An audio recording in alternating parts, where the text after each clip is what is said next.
first was contacted about getting involved with this, it looked like an uphill fight that had no chance of victory.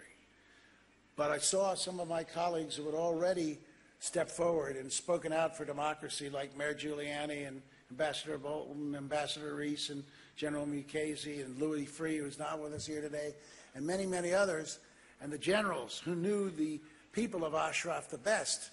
When I saw those people were involved, it was easy for me to get involved. And I was told by the sources in the State Department, the MEK is just a cult organization. They all wear uniforms, and they're 2,000 strong in the entire world. Well, I had the great pleasure when we had the rally in June, or late June, when there were almost 100,000 people assembled, to send an email to one of the people in the State Department and saying, I hope your intelligence is better on other things, because I just left an MEK rally with 100,000 people in the audience. Well, there's a saying that victory has 1,000 fathers and defeat is an orphan. And in some ways that's true. And we all share in this victory. For you to thank us is generous, because in many ways it was you, it was the supporters of the MEK, it was the people who believe in Madame Rajavi and Madame Rajavi herself who made this victory possible. Your perseverance, your tenacity, we wouldn't have been able to do, no matter how strong and powerful the array of Americans and our allies from other parts of the world were, we would not have achieved this victory without you, without the perseverance, and we must pause and say, without the wonderful perseverance and forbearance of those 3,400 people at Camp Ashraf.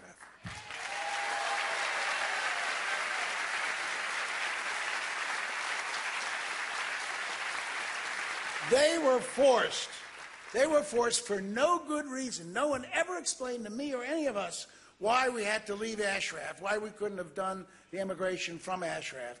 They were forced to leave a beautiful city that they had created themselves, with symphony orchestras and wonderful amenities, to go to what is a step above, maybe, of a prison camp. And they did it with courage, with perseverance, because they knew it was the only way for us to succeed. So if there's a victory here, and we all can take some credit for it, the residents of Camp Ashraf deserve the major credit.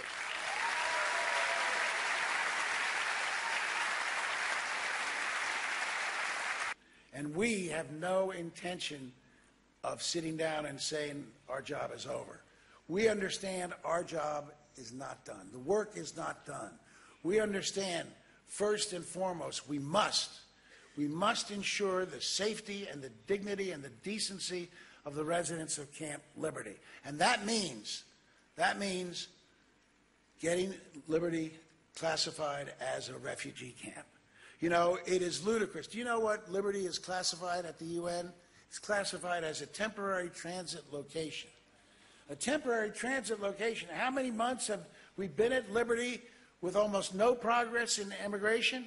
How many months lay ahead of us, even if the process works well? It is no more temporary than this building is a temporary building. It is semi-permanent. And as such, it should be classified by the UNHCR as a refugee camp now.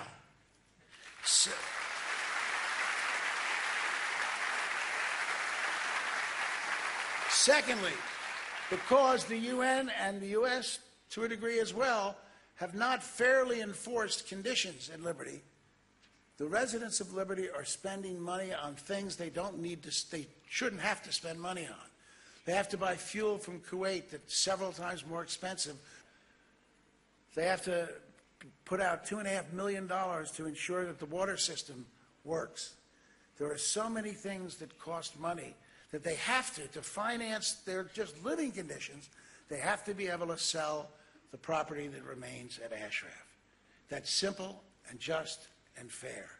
And the Iraqi government, with an assist from the UN, has put every roadblock possible in the way of fair disposition of that property.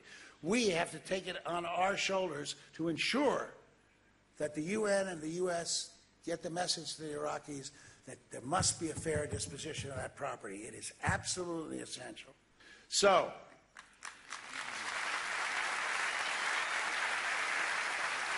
I know I speak for all of us by saying our job will not be over until there are two things that we know for certain: that the last resident of Camp Ashraf is safely out of Iraq, number one, and number two, that there's a democratic government installed in Tehran. Those are the earmarks that will tell us that we can close the door and close the book on this venture, on this journey.